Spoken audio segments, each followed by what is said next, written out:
everywhere we went, I don't even know why I started doing this, but on the first day we were there, I got down on my hands and knees in the dirt at some place in Israel, and I started running my hands in the dirt like this. And I found a piece of pottery. I put it in my pocket. I found out it was legal to do that. The guide said as long as you're not digging with your shovel and you're doing an archaeological dig, it's called a surface find, you can keep it. So everywhere I go, I filled my pockets with pieces of pottery. And I took these pieces of pottery, none of them matched. They were all different colors, different shapes, different styles on them. And I put them in a box.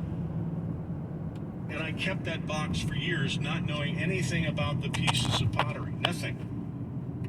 Until I took the box one day to a professor of archaeology at the University of Cincinnati and at Cincinnati Christian University by the name of Dr. Bullard. He said, Dr. Bullard, does this make sense to you, any of this? He took out each piece of pottery and said, Byzantine Empire, and gave me the year. This is from the Roman Empire. This is from the time of David. This is the oldest piece of pottery you have, Randy. It goes back to the time of David. And then he saw something that I thought was just a piece of pottery with a carving on it. He said, this is the tail of a bird that probably was an idol. I had all that in a box, didn't know what it was, but you see, the man who was the expert on the pottery could tell me what each piece was and what it meant when it was made, etc., etc.